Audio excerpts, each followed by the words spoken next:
Nagsimula sa Northern Ireland noong 1974, apat na terorista ang nagplanong bombahin ang isang restaurant. Ang kanilang target ay 2 tao na kararating lang sakay ng kotse. Subalit hindi naging maayos ang plano ng terorista. Dahil may 3 bata na naglalaro sa paligid ng restaurant. Sinubukan nilang paalisin ang mga bata, ngunit sila ay hindi pinansin. Pagkaraan ng ilang sandali ay nagpasya ang mga terorista na umalis. Sila ay nag-iiwan ng mga bomba at sumabog ang restaurant at ang mga tao sa loob. Pagkatapos silang apat ay nagawang pasabugan ang restaurant. Agad nilang pinalitan ang puting kotse ng isang brown na sasakyan na kanilang inihanda. Pagkatapos ay nagmaneho sila patungo sa isang maliit na liblib na nayon na malayo sa lungsod. Sa umaga may isang matandang nagngangalang Finbar, siya ay isang hitman at nagpapanggap bilang isang nagbebenta ng libro. Hindi alam ng mga residente ang kanyang tunay na pagkakakilanlan. Si Finbar ay mayroon siyang malapit na kaibigan na nagngangalang Vincent. Si Vincent ay isang lokal na pulis. Si Vincent at si Finbar ay madalas na gumagawa ng shooting practice at madalas na nanalo si Finbar. Noong umagang iyon pagkatapos nilang magkita, uuwi na sana sila, ngunit bago noon ay dinala ni Vincent si Finbar upang makita ang silang village barrier na gawa ng mga terorista. Si Vincent na alam ang lokasyon, nagbigay ng hypothesis na ang pinsala ay dulot ng isang lasing na driver. Matapos bisitahin ang lokasyon sa wakas ay iniuwi ni Vincent si Finbar. Hindi nagtagal bago dumating si Finbar malapit sa kanyang tahanan. Nakatira si Finbar sa isang nayon na malayo sa mga residential area. Si Finbar ay may napakagandang babaeng kapitbahay na nagngangalang Rita. Si Finbar madalas kumuha ng pagkain kay Rita dahil may taniman ng gulay si Rita. Nang papasok na siya sa kanyang bahay ay napansin ni Finbar ang isang bulaklak sa windshield ng kanyang sasakyan. Nang hindi nag-iisip ay agad na tiningnan ni Finbar ang kanyang sasakyan dahil ang ibig sabihin ng bulaklak ay mayroon siyang misyon. Si Finbar pagkatapos ay nakakita ng litrato sa glove compartment ng kanyang sasakyan, may larawan ng isang lalaki na nagngangalang Bart. Matapos malaman ito ni Finbar, ay dumiretso siya sa lugar kung saan si Bart. Habang nasa daan, nakarinig ng balita si Finbar tungkol sa isang pambobomba sa isang restaurant na ginawa ng 3 terorista mula sa Irish. Dumating si Finbar sa isang bar kung saan si Bart. Hindi nagtagal ay nakuha ni Finbar si Bart, si Finbar pagkatapos ay dinala siya sa tahimik na lugar. Sinabi ni Finbar kay Bart na magdala ng puno para sa kanyang tombstone. Si Finbar ay hiniling pa sa kanya na maghukay ng butas para sa libingan ni Bart. Bago pinatay ni Finbar si Bart, nakakuha siya ng payo sa kanya, sinabi ni Bart na na-realize niya noong bata pa siya. Marami siyang pagkakamali, buti na lang may oras siyang magsisi. Tapos sinabihan niya si Finbar na gumawa ng mabuti habang may pagkakataon pa. Ilang sandali matapos binaril ni Finbar si Bart hanggang sa mamatay ito. Pagkatapos ay mabilis niya itong inilibing at nagtanim ng puno bilang lapida. Matapos patayin si Bart nakilala ni Finbar ang taong nagbigay sa kanya ng misyon na si Robert. Nang dumating si Finbar sa bahay ni Robert, nakita niya ang isang lalaki na isang bagong hitman, ang hitman ay pinangalan ng Kevin. Habang nasa bahay ni Robert si Finbar ay patuloy na iniisip niya ang mga sinabi ni Bart. Kaya't nagpasya si Finbar na huminto sa pagiging hitman. Ngunit hindi pumayag si Robert sa kanyang gusto. Dahil wala siyang maaasahang tao tulad ni na Finbar at Kevin. Ngunit ang isip ni Finbar ay buo na at mayroon na siyang plano na i-enjoy ang kanyang katandaan sa pamamagitan ng paghahalaman tulad ng kanyang kapitbahay na si Rita. Pagkatapos sabihin ang gusto niya ay umuwi si Finbar at naglinis ng bakuran. Pagkatapos ay bumili si Finbar ng maraming binhi upang itanim sa kanyang bakuran. Pagkatapos ay kumain siya kasama si Rita. Noong mga oras na iyon ay nagtanong si Rita tungkol sa namatay na asawa ni Finbar. Sinabi ni Finbar na ang kanyang asawa ay nagluluto dati tulad ni Rita. Bukod pa rito ay mabait din ang asawa ni Finbar tulad ni Rita. Nabunyag na sina Finbar at Rita ay kapwa nagsimulang umibig. Noong hapong iyon ay nakilala ni Finbar ang isang maliit na batang babae na nagngangalang Moya. Noong mga oras na iyon si Moya ay nangangisda sa ilog. Ilang sandali pa ay nakakuha si Moya ng isang malaking isda, kaya nabigla siya at halos mahulog. Sa kabutihang palad ay tinulungan siya ni Finbar. Aksidenteng napansin ni Finbar ang ilang mga pasa sa leeg ni Moya. Si Finbar ay sinubukang alamin kung saan nakuha ni Moya ang sugat, ngunit umalis muna si Moya na parang natatakot na malaman ang dahilan ng mga sugat nito. Mamaya ng gabing iyon ay, pumunta si Finbar sa bar na pagmamayari ng ina ni Moya, na nagngangalang Sinead. Upang hindi maghinala si Sinead sa kanya, sinubukan ni Finbar na humingi ng tawad dahil sa aksidenteng pagkahulog ng pagkain ni Moya. Kaya naman hiniling ni Finbar kay Sinead na huwag pag-alitan si Moya. Matapos makita ni Finbar ang sugat sa leeg ni Moya, si Finbar naghinala na madalas saktan ni Sinead si Moya. Kaya nagsinungaling si Finbar para hindi mapag-alitan ni Sinead si Moya. Tapos nakita ni Finbar si Moya na takot na nakatayo. Si Finbar sa bahay ni Moya, may lumabas na lalaki doon. Sinabi ng lalaki na siya ang tiyo ni Moya. Pagkatapos ay sinabihan niya si Finbar na umalis na siya. Napag-alaman na ang lalaki ay isa sa mga terorista na nagpasabog sa restaurant, siya si Curtis. Nagtataka si Finbar sa lalaki dahil itinanggi ni Moya na tiyuhin niya si Curtis. Pagkaalis ni Finbar narinig niya na pinagalitan ni Curtis si Moya sa mataas na tono. Dahil napag-alamang na nahulog ni Moya ang pagkain ni Curtis. Pagkatapos ay nakipagkita si Curtis sa kanyang kasamahan, sina Seamus, Conan, Doreen. Dinala niya ang natitirang pagkain mula kay Moya para sa kanila. Ngunit nagalit si Doreen dahil kulang ang pagkain para sa kanilang tatlo. Kinabukasan ay nagdala si Finbar ng pagkain sa bahay ni Sinead bilang paghingi ng tawad. Dahil kahapon ay hindi sinasadyang nalaglag ni Finbar ang pagkain ni Moya. Ngunit sa ilalim ng paghingi ng tawad ni Finbar, sinubukang alamin kung si Moya ay biktima ng torture. Si Finbar pagkatapos ay pumunta kay Moya, pagkatapos ay binigyan siya ni Moya ng isang bala na nakuha niya. Si Finbar tinanong kung nakuha niya ang bala mula kay Curtis. Ngunit sinagot lamang siya ni Moya na si Curtis ay hindi kanyang tiyuhin. Si Finbar ay nagtanong kay Moya kung sinaktan siya. Hindi siya sumagot ngunit bakas sa mukha ni Moya na nasaktan siya. Pagkatapos ay nakita ni Finbar na pumasok si Curtis, hindi nagustuhan ang pagpasok ni Finbar sa bahay ni Moya. Agad na nagbigay si Sinead ng isang kahon ng pagkain kay Curtis at sinabi sa kanya na umalis ka agad. Alam ni Finbar na sinasaktan ni Curtis si Moya. Pagkatapos ay pumunta si Finbar sa bahay ni Robert at hiniling kay Kevin na patayin si Curtis. Si Finbar ay nagpaliwanag na pinahirapan ni Curtis si Moya at sa makatuwid ay karapat-dapat siyang mamatay. Ngunit parang natatakot si Robert dahil si Curtis ay isang miyembro ng IRA. Sinabi ni Robert kay Finbar na ipaubaya ang kaso ni Moya sa pagdinig ng pulisya. Si Finbar ay hindi sumang-ayon kay Robert dahil sigurado si Finbar na ang pulisya ay hindi makakahanap ng ebidensya. Samantala si Moya ay tumanggi din na sabihin ang anumang bagay sa mga pulis dahil natakot siya.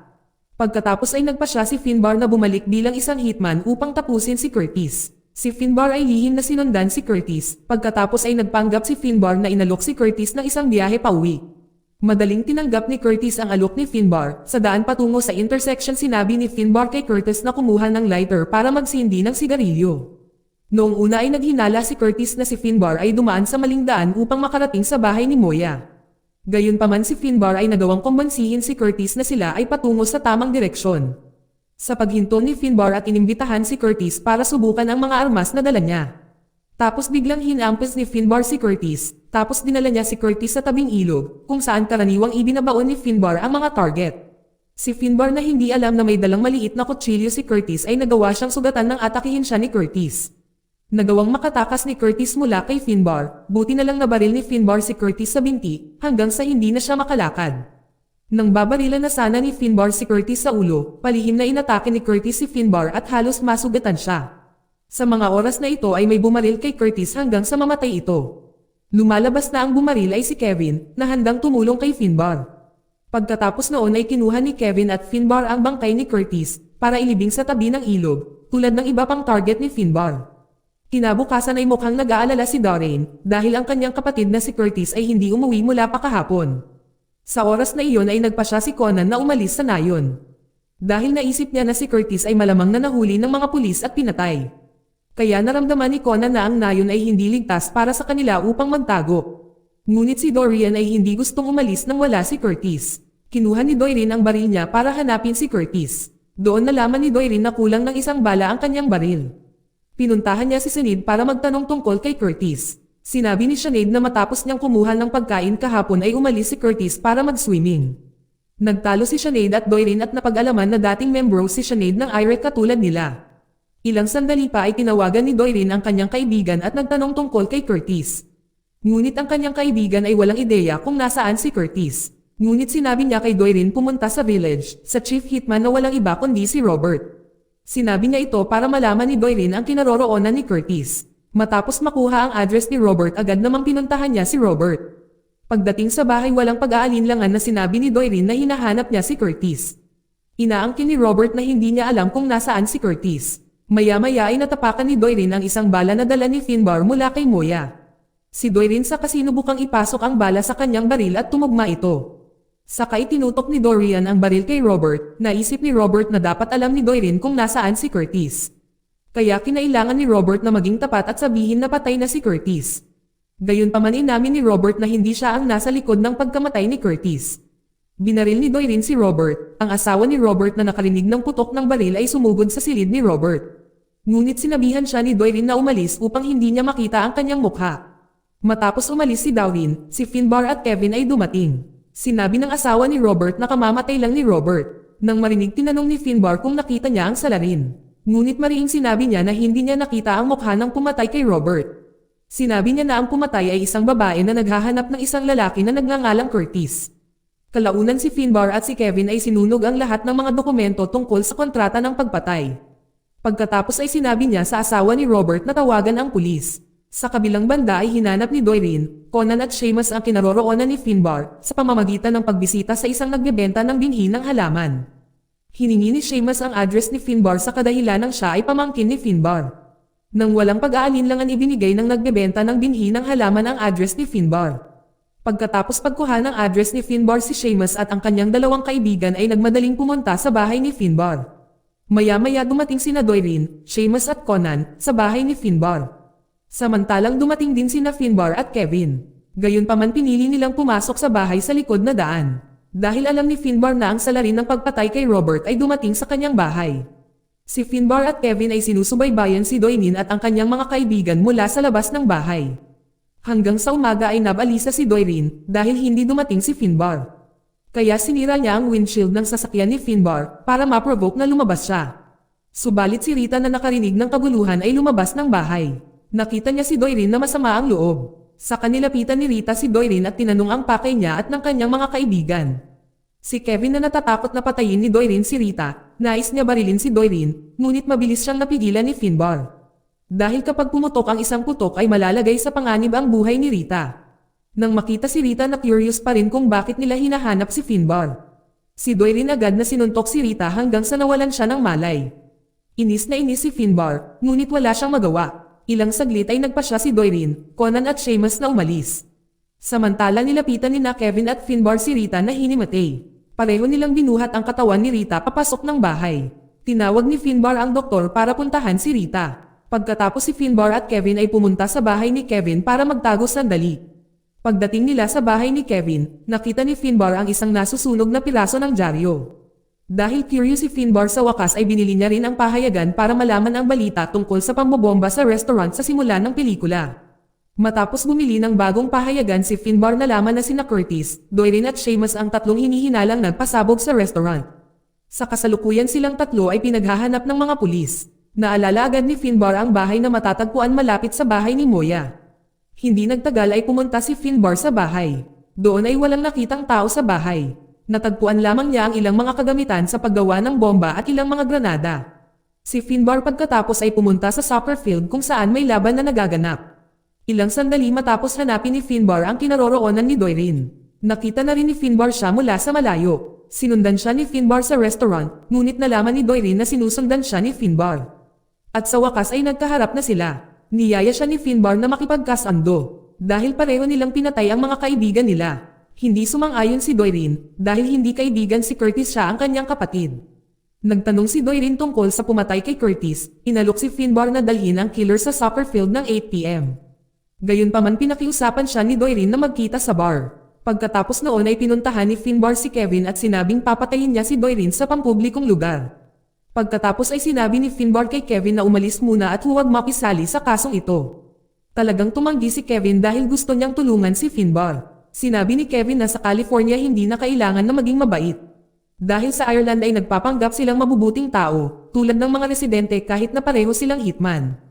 Dumating si Finbar sa harap ng bar, binigyan niya ng pera at sinabihan si Kevin na umalis na agad papuntang Amerika. Pagkatapos noon ay agad na pumasok si Finbar sa bar na naghihintay sa pagdating ni Dorian. Nang sumapit ang gabi ay niyaya ni Doirin si Conan sa bar para magdala ng bomba. Sinadya ni Doirin na pasabugan ang bar, habang si Seamus ay inutusang magbantay sa sasakyan. Samantala si Finbar ay nakipag-usap kay Vincent, batay sa kanilang pag-uusap na pagtanto ni Vincent na hindi nagbebenta ng libro si Finbar gaya ng sinabi ni Finbar sa simula. Pumasok si Doirin sa bar, habang si Vincent ay nasa labas ng bar. Napag-alaman ni Vincent na ang kotse ni Doirin ang bumangga sa village barrier, dahil may mga gasgas ang kotse. Ang kotse ni Doirin ay may kulay ng pintura na eksakto ang kulay ng harang sa nayon. Sa wakas ay napansin ni Vincent na si Doirin ang taong kakaharapin ni Finbar, kaya't muling pumasok si Vincent sa bar. Nang dumating si Vincent sa bar ay lalo siyang naghinala nang makita niya si Conan na nanonood kina Finbar at Doirin.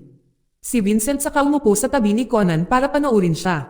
Samantala niyaya ni Finbar si Doirin na pumunta sa likod bahay para walang masaktan. Pero nakakapagtakang dumating si Kevin at ginulo ang plano ni Finbar. Tinutok ni Kevin ang baril niya kay Doirin. Nang makitang si Kevin, tinanong ni Doirin kung siya ang pumatay kay Curtis. At hindi naman itinanggi ni Kevin. Biglang binaril ni Doirin si Kevin dahil dito isang laban ang naganap. Sa kabilang banda ay kinuha ni Vincent ang bag na dala ni Conan sa bar. Nagulat si Vincent nang makitang may mga bomba ang bag.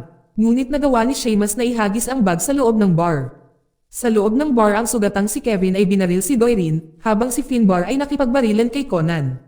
Maya-maya si Finbar na nakakita kay Seamus na naghagis ng bag na naglalaman ng bomba, saka siya binaril hanggang sa sumabog ang bomba sa bar. Buti na lang nakaligtas si Finbar. Bago mamatay si Kevin sinabi niya kay Finbar na nasa sasakyan niya ang pera niya. Si Doirin ay nagawang makatakas dahil si Finbar ay nakikipaglaban kay Conan. Buti na lang natalo si Conan ni Finbar ng madali, tapos hinabol ni Finbar si Doirin na tumakbo palayo sa bar. Nang palabas na sana siya nang makita ni Finbar si Vincent na nakatingin sa kanya na parang nagtatanong kung sino ba talaga si Finbar, pero hindi umimik si Finbar. Agad niyang hinanap si Doirin. Si Finbar sa wakas ay natagpuan si Doirin na sinubukang magtago sa simbahan. Namatay si Doirin dahil sa kawalan ng dugo, dahil sa nangyaring laban. Pagkatapos na ilibing ni Finbar ang katawan ni Kevin, kung saan ibinaon ni Finbar ang kanyang mga target. Sa susunod na araw na binalak ni Finbar na umalis sa nayon, dahil hindi siya inaresto ng mga pulis, bago umalis pinuntahan ni Finbar si Rita at humingi ng paumanhin sa pagdadala kay Rita sa isang mapanganib na sitwasyon. Sa ibang lugar katatapos lang ayusin ni Vincent ang harang sa nayon, nang siya ay lalabas si Vincent ay nakakita siya ng isang pakete na naglalaman ng isang libro. Ito ang aklat na madalas sabihin sa kanya ni Finbar at pagkatapos ay nagpatuloy si Finbar sa kanyang paglalakbay. Dito nagtatapos ang palabas. Salamat sa panonood kaibigan.